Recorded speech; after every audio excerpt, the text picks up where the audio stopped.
Shell is a very valuable brand. It's kind of globally worth around $45 billion.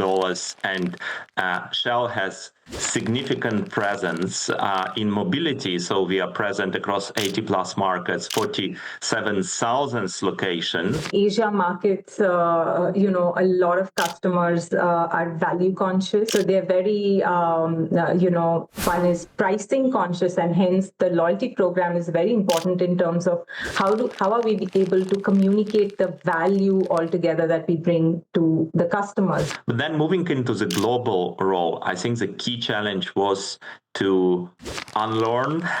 That was very hard part because you tend to be very confident. You did it all, you know it all. But yeah, the world is much more sophisticated and you need to be open-minded. The most important stakeholder, of course, is the customer, but then is also our business partners, our retailers, our dealers. And when they see that the loyalty program is impacting their business, their adoption of the program is stronger. And that's really what keeps the program growing. Hello and welcome to Let's Talk Loyalty and Loyalty TV, a show for loyalty marketing professionals. I'm Paula Thomas, the founder and CEO of Let's Talk Loyalty and Loyalty TV, where we feature insightful conversations with loyalty professionals from the world's leading brands. Today's episode is hosted by Carly Neubauer, Managing Director of Elevate Loyalty, an Australian-based company specialising in loyalty and incentive services. Carly is also the Managing Director of OneTap Group, a UK-based company providing loyalty payment services. Enjoy. Today I'm talking with two guests from the Global Shell Loyalty Program. AlexanderKolyakin, nicknamed Sasha, has built an extensive international career in strategy, sales and marketing, operations and digital transformation. With a strong foundation in computer science and mathematics, combined with deep business expertise, he has worked for world-renowned companies such as Procter & Gamble, Deloitte and the Boston Consulting Group. Kanan Nabar brings over 2 decades of B2C marketing expertise, encompassing brand management, product development and strategic marketing. She's worked across retail, packaged goods, healthcare and media, and for organisations in India such as Bennett, Coleman & Co and ITC Limited. The Shell Loyalty Program operates in 25 direct markets with nuances across the globe. Please enjoy the conversation. Hi, Sasha and Kanan, welcome. So excited to have you both on the show today. Welcome along. Oh, hi, Carly. Thank you for having us here. Thank you, Carly. It's really nice to be with you on this show. Yes, I can't wait to chat with you both. Now, what we'd love to do and what we do with all episodes, we'll start off with a little bit about yourselves. So I'm going to ask you both to tell us about your favourite business book, loyalty book, or something non-fiction. Tell us, Sasha, what do you like to read? I like reading a lot, and I'm probably consuming a few books per month. I think the recent one I read, which I enjoyed greatly, is this one about personalized customer strategy in the age of AI. I think there are 2 authors, Mark Abraham and David Edelman, and I loved it because it's a very great framework, putting all the things together about how to personalize the customer experience, and it's an easy read. So definitely recommend that. Oh, I love this, especially as you said, in the world of AI right now. That's even better. So great. Thanks for sharing. And that'll definitely be going on our favourite book list at Let's Talk Loyalty. So thank you. And Kanan, what do you love to read? Just started reading a book this weekend, which is very relevant from a personal and professional point of view. It's called Strength-Based Parenting by Gallup. It's written by Mary Rickmeyer, and it's very interesting. We did a little bit of, work around Gallup survey in our team, and that inspired me to read this book, which you not only can apply to parenting, but also as I read it, I'm thinking of what I could do differently with my team, with as a mentor or as a coach as well. So very, very interesting. I'm yet to power through the rest of it, but already love it and highly recommend. Oh, this is good. Anytime we can have a recommendation that works at home and in the office, that's very handy, right? Good stuff. Good, good. Okay, next we always ask our guests your favourite loyalty program, please, Sasha. I have, I have many, but because I'm traveling quite a lot, so my vote would go for Miles and More. Uh, that's a famous airline program, and I get a lot of benefits out of it simply because I'm a frequent traveler. So yeah, I enjoy that one greatly. Excellent. And I think that's such a great one when, especially if you're traveling and we work in loyalty, you know how to get the best out of them. That's awesome. Kanan, and tell us about your favourite loyalty program. I actually have two. One is Amazon Prime, subscription based, very, very, you can see what the value is. I think it's great from a customer point of view and they're able to communicate it well. And the second one is a local program in India run by a retail chain called Fab India, called Fab Rewards. And it's a very simple program. I like the simplicity of it. And you can hassle-free, very seamless experience for the customer. Even if I gift anyone, we have the festive season coming by. If they want to go and change, they just give my number and they change it. So I find them very customer focused, and that's why I love it. Yes, good. And bringing up subscription, this is always a great one. We love this conversation on Let's Talk Loyalty, subscription programs in the loyalty space. So nice, very good, very good. Now, obviously, we're here to talk about your careers and your program. Please give us an introduction to the Shell Loyalty Program overall. Tell us a bit about what it does, where it operates, and some background, please. Maybe I could start and a little bit pave the Shell story, and then Kanan would add on the loyalty program per se. But we represent mobility and convenience business.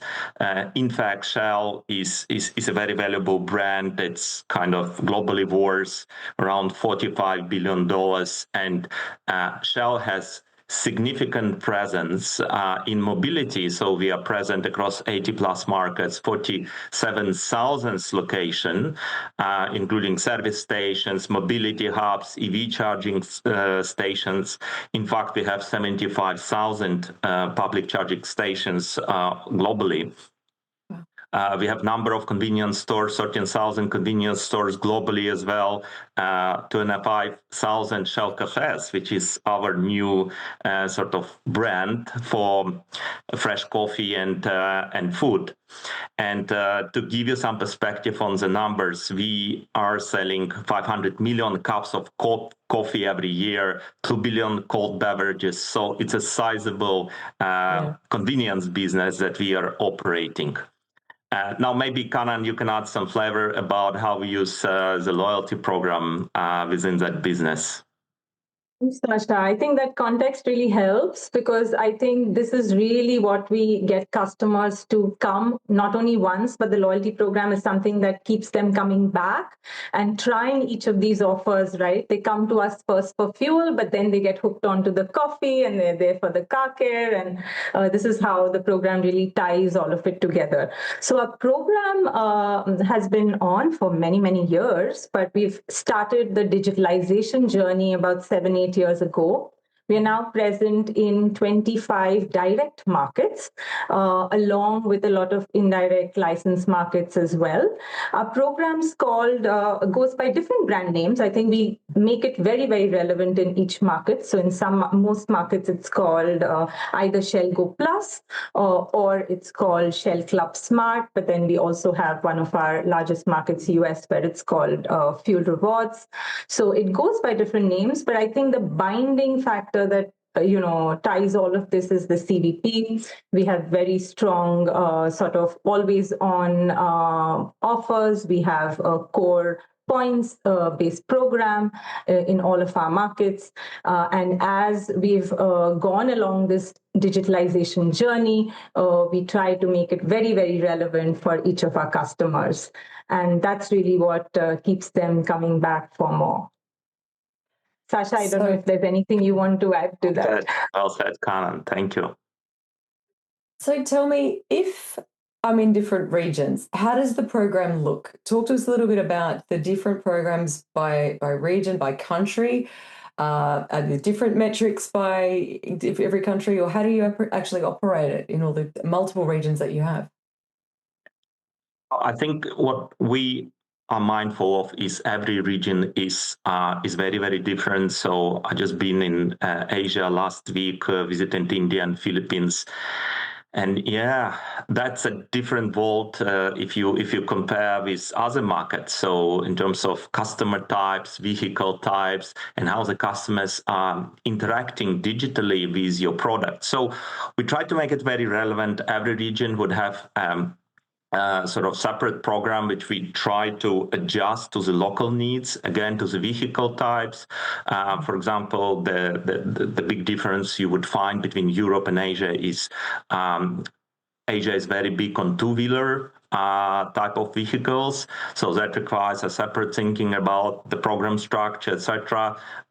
US market is very different again, so it's primarily like discount driven and rewards driven. I think in Europe, we have a combination of member benefits, points, and we are trying to adjust kind of the entire journey towards the preferences of the European consumers. So I think that different structure, even brand name, might differ by country. But what we are trying to do as a global team, essentially, so we are looking at not only what are the differences, but what are the similarities between the markets. And we see they are. So quite common member benefits, for example, is a pretty common theme which is emerging all across the globe. And there are some other topics. So Kanan, please feel free to add your spin on things. No.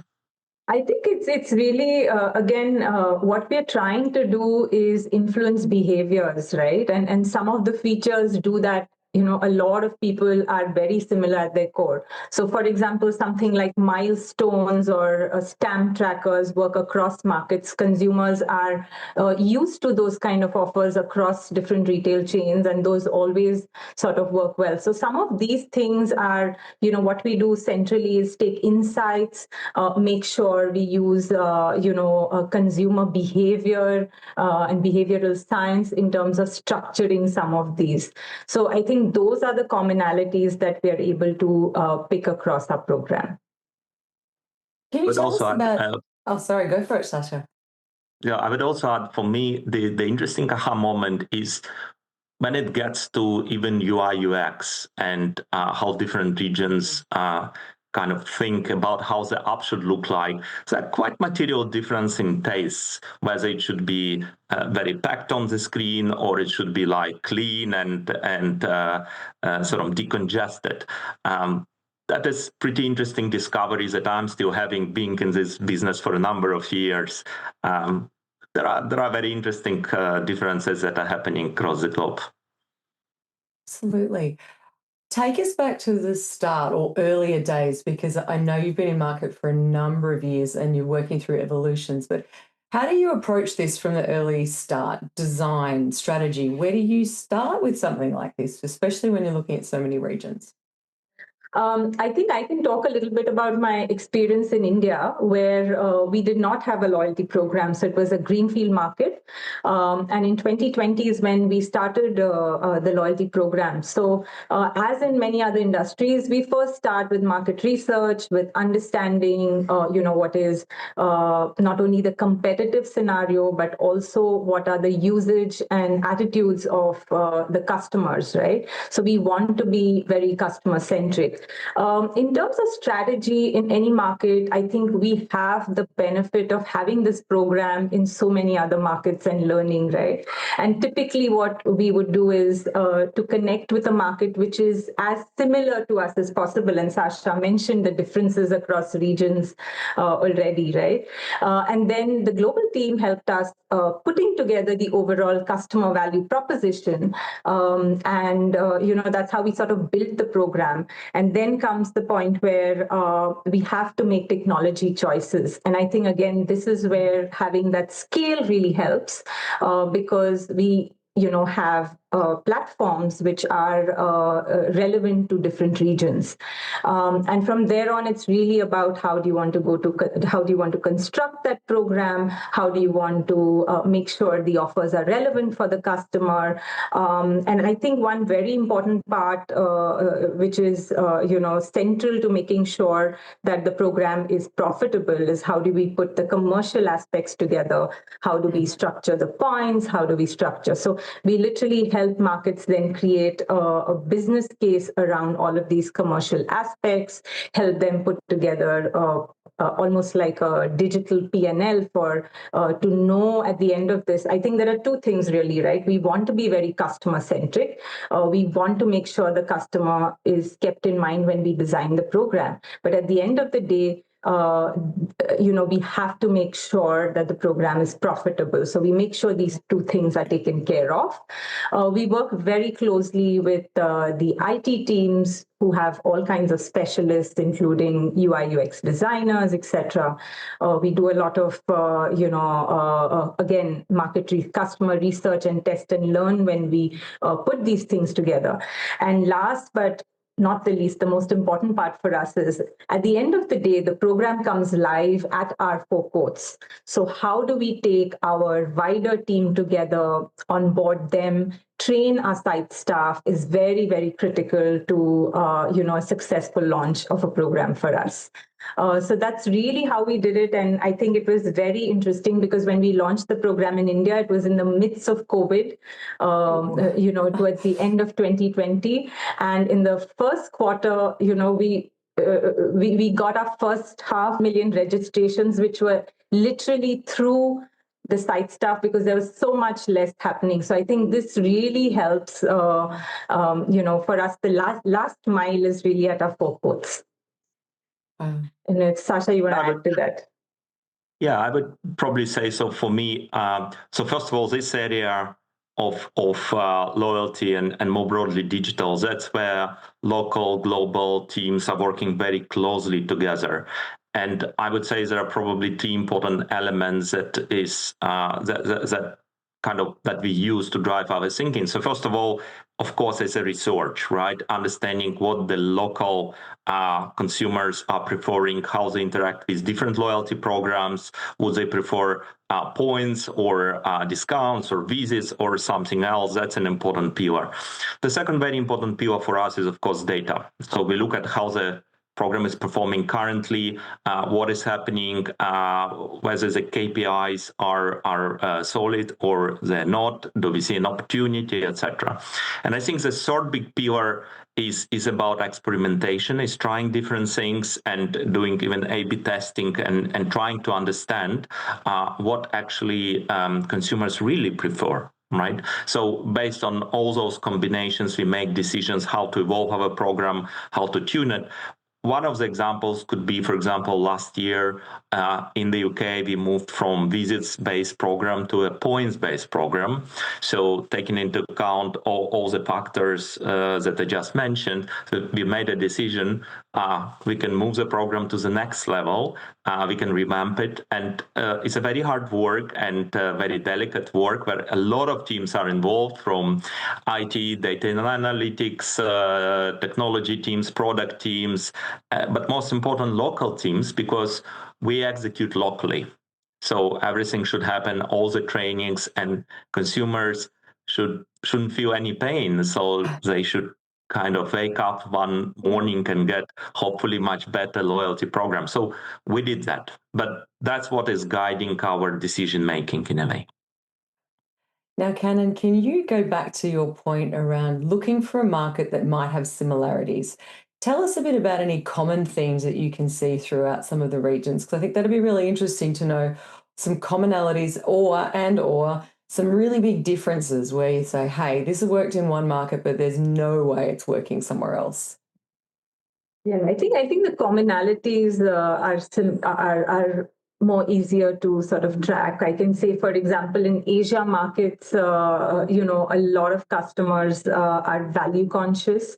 So they're very, one is pricing conscious, and hence the loyalty program is very important in terms of how are we able to communicate the value altogether that we bring to the customers, right? So I think they do see that they're getting points, they're also getting offers, and it's, I think showing that piece and showcasing that is very important. So I think that's a common theme I can clearly see in our space.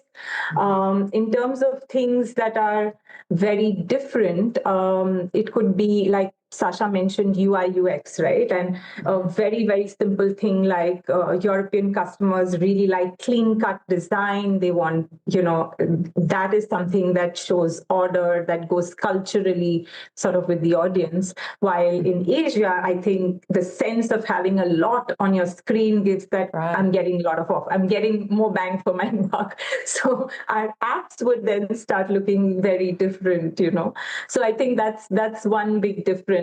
And also in terms of just culturally, how you would use copy, how you would write your offers, etc., would really vary. And I think this is an example from my past life. Really, our tagline has been "Go well," and in Asia, for example, we never say goodbye or go. We usually the connotation is "see you soon, see you again." Yeah, so even when we craft our offers, it needs to adapt those cultural nuances into our CRM strategy and the way we write CRM. I would also add, for me, the eye-opener is in some markets like India is an example, there are even different languages used in different parts of the country. Yeah. So again, from the CRM perspective, that adds a layer of complexity. But you ask about similarities. For example, what I find is like in Asia, the two-wheeler segment or three-wheeler segment, this is pretty unique, but you see quite a lot of similarities in how people use their transport mode, and they are busy, they want to get sort of faster, they want to move, etc. There's quite a lot of similarities. I think in Europe, like emerging trend, of course, electrical vehicles, they're kind of popping up in certain markets. And again, there are certain similarities in terms of how kind of people get on board and start using them, etc. But there are differences as well, because if you would say Europe is very, very different as well, right? So there's always some similarities, some differences, and the devil is in detail, and you need to go deeply into segments and different customer type and different occasions, how they use their transportation modes to understand all of that. Now, one thing you have touched on previously when we've chatted is that understanding you have of your customer. You have a deep knowledge of the customer, a lot of data around the customer. How do you measure the programs? And I say programs plural because of the multi-region approach. Tell us about measurement, because this is a huge piece. I would give that to Kanan because she's an expert in that field. So Kanan. Great. I think one is that, we measure performance across many different KPIs. Some are the purely operational ones, some are the customer ones of, how many total active customers do we have, how many total contactable customers do we have. So we measure them across the funnel, right from how many downloads to how many of those have registered, to how many of those have given consent, have been active, all of that. The second aspect is in terms of business measurements, in terms of our products, how many of them are buying fuel, how many of them are buying our non-fuel products, and so on, right? And then, of course, we have commercial KPIs around, how much value are we driving through the program. We, of course, measure things like costs, etc. And then I think for us, at the end of the day, what also matters is how does this contribute back to the P&L of the business. Mm-hmm. So at a very broad level, it's this. Then, of course, at a CRM level, we have we measure at campaign levels how the campaign performance is, how many clicks, how many offers were activated, how many were achieved. So I think for us, it's again a combination of not only making the data available, but helping markets use that data to take the right kind of decisions. Yeah. So I think centrally we can always make all of this available through dashboards. And many markets, there are many times that we learn from markets as well, because when they're running the programs, we realize that they are tracking 10 other KPIs, which make a lot more sense, and especially on the operational side, things like fraud, etc., also need to be measured. So I think, again, in loyalty, the trick is there is a problem of plenty. We have a lot of data, but how do we use it? And I think that's really the trick. We have another team, part of Sasha's overall portfolio, which then handholds and works with the market, rather partners with them to make sure that this data then gets translated into strategy and implementation. Couldn't agree more. I think you have so much data that this abundance is actually paralyzing you sometime. I think it took us a few good years to make sure we had clarity around what is the value and what are the costs. So even making sure we understand all the costs and all the different pockets that we have. And again, markets are also very different in terms of how they do accounting, etc. So understanding the entire almost loyalty and digital P&L, that was extremely important for us to understand how it all stacks together and start demystifying it for people. Because again, I'm listening to all your great podcasts, etc. The question of how much value you deliver from your loyalty program, it's probably one of the most fundamental questions everyone is anxious about. Absolutely. In a way. So yes, so I think we spent quite some time, but I think we are in a very good shape there in terms of understanding what is happening.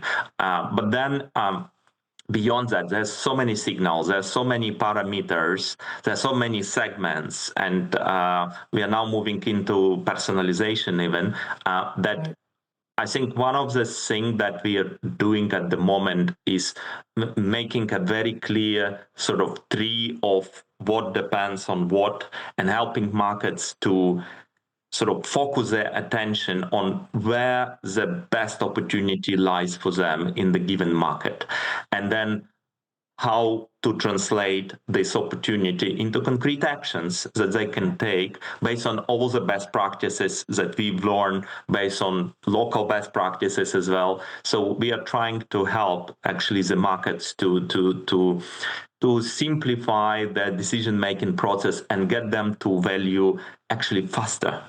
Now, Sasha, you mentioned the learning part. This is a question we do love to ask because I know as loyalty practitioners, others like to hear this.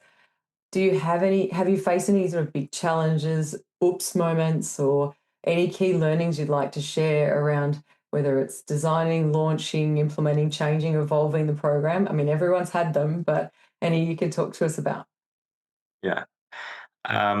Maybe I will start and then Kanan, you can build on. But for me, there are a few things. So number one, I moved from in my previous role before taking this global digital role. I was doing a role of general manager retail for a number of markets. So I was running P&L, and of course, loyalty program was part of my marketing team. So I was pretty engaged. But then moving into the global role, I think the key challenge was to unlearn and to be a lot more open-minded, that the world is very different, markets are very different. That was very hard part because you tend to be very confident, you did it all, you know it all. But yeah, the world is much more sophisticated and you need to be open-minded. You cannot pour more water in the glass that is full, right? So a little bit unlearning, being curious and understanding the consumers in each geography. That was one thing. I think the other thing that I discovered is that technological decisions are very important, because incorrect decision can derail you for the years to come, and they're very, very, very expensive. That's why we did ample amount of work across the last few years, understanding what is the ideal technology stack for us and how that fits into the structure of like P&Ls that we just described, how to make it affordable, and who are the right partners. So, for example, I just been to Asia visiting two markets, and I visited Capital, which is our big partner in Asia. We have their platform across a number of markets. It's very modern, very composable architecture, which I think has great potential and great usage shell. So I think making those technological decisions properly is very, very important, because that actually sets you for success for years to come.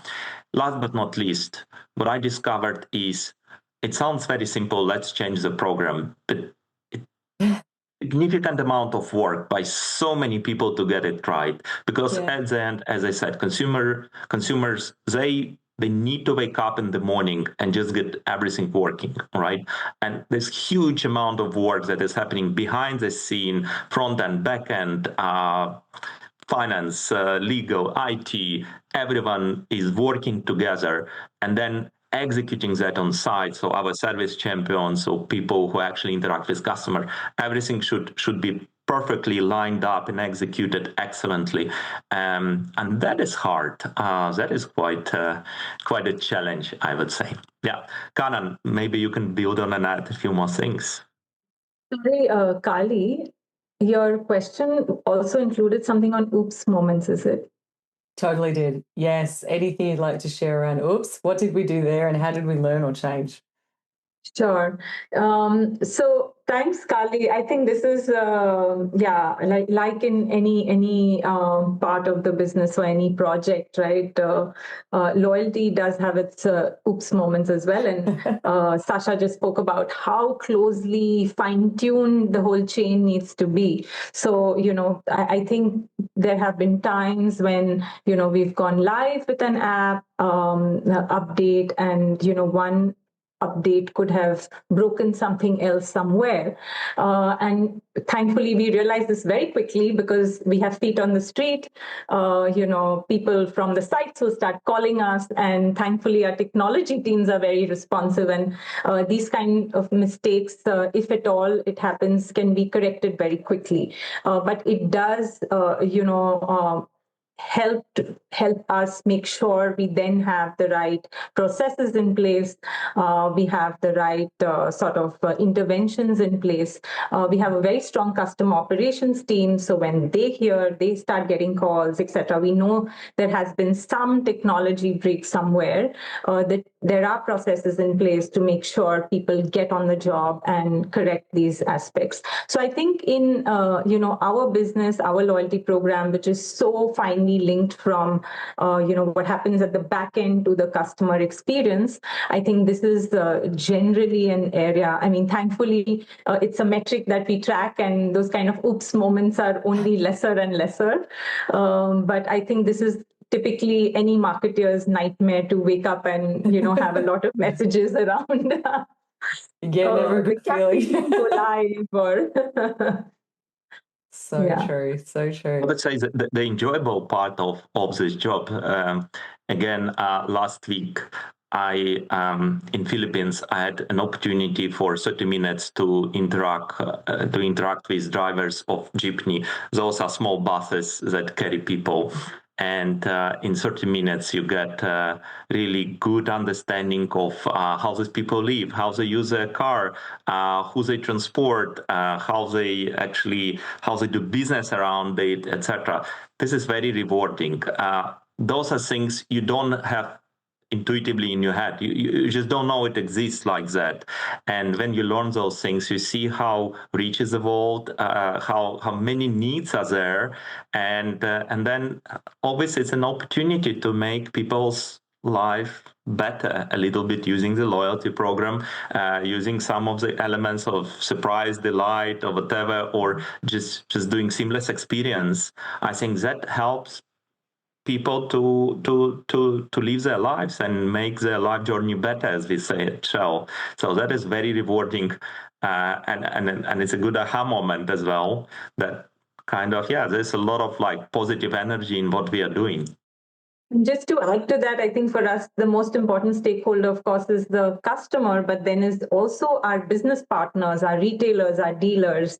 And when they see that the loyalty program is impacting their business, their adoption of the program is stronger. And that's really what keeps the program growing. So I think for us, they are another important stakeholder of, making sure that program is helping their business, and hence they sort of become evangelists of the program. Well, having that advocacy and promotion at the retail or store level is huge, right? So that makes so much sense. One thing we'd love to ask you both, because you both have a long-standing career in loyalty and with quite a large global program, is tell us a bit about some of the most important lessons you've learned, or some of the advice you'd give to someone starting out, if we were to ask it a bit, take a step back and a bit more broadly across your career. I would start. I would kind of maybe a bit repeat that. Don't assume you know. Be curious and go and learn, right? Because you cannot, or you shouldn't say that I'm a perfect customer. I know what it takes. They're very different customers, very different groups. So that would be one. I think number two is the great program is executed via a chain of very important stakeholders and people. Kanan mentioned retailers, dealers, they need to believe it. Local markets need to believe in it. But more important, service champions, people who work on site, if they radiate confidence and joy about the loyalty program, if they feel great about what they're offering to customers, I think that is going a long way. And I think the third very big and important element is make sure the basics are right, that everything is operating well, have a good tracking systems to quickly spot if something is not working. Make sure you constantly get back to basics and ensure basics are in order. It's a very complex operation. It's spanning, even within a given country, it's touching so many disciplines, so many teams, etc. So at any given moment in time, you need to watch execution, and it needs to kind of flow day in, day out excellently. Yeah, I think Sasha's already put in all the key ones. I think the one I'd like to add to that is, keep your eye on the money. Yeah, keep your eye on the dollars. Sasha already mentioned it.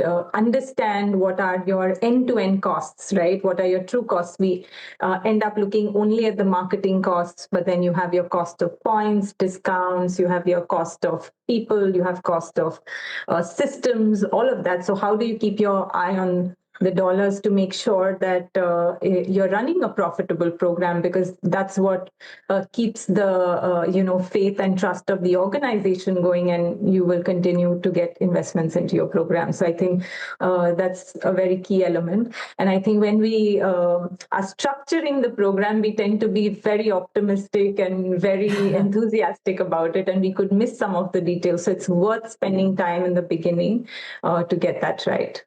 Yeah, that makes a lot of sense. And you're right. That's great advice for anybody, old or new in the industry, is to keep your eye on the money. Before we close out the conversation, anything you'd like to share further about the program, or anything you're personally most proud of? Well, I think over the last few years, as I said, I think probably the great thing I'm most proud of is, we demystified quite a lot of numbers. And I think these days we can proudly say in majority of markets, we can clearly articulate and underpin how the loyalty program is actually translating into change in behavior or relevance for our customers, and how we can measure that financially. And again, big thank you to Kanan. I mean, she did a phenomenal job there to bring that all to the light. I think I'm immensely proud by some of the cooperations we have in technological space and the partnerships we have, and how we build the technology in a way. And of course, I'm very proud about the growth and development of our program. And I think we are touching more and more lives with our loyalty program. That's visible in our numbers. And I think when I hear some of the stories, how people enjoy our loyalty program, they say thank you. That's probably the best highlight for me. It's a feel-good moment, right? If you're actually getting the customer feedback, that's fantastic. And I think just to add to that, I think Sasha mentioned we work very closely with markets, and when all of them this time of the year they're doing their sort of planning for next year. And I think what gives me great joy is to then see that their plans are they have loyalty as a foundational element for their business growth, and that really talks about sort of the cooperation that we have, but also how pivotal loyalty is for the business. So I think that's important for any program, that it adds value to the business. Thank you both so much. It's been fantastic to chat with you, and I'm no doubt that the listeners and or viewers are going to get so much out of this episode hearing from you both. So a very big thank you once again. Thank you for having us. Thank you for inviting.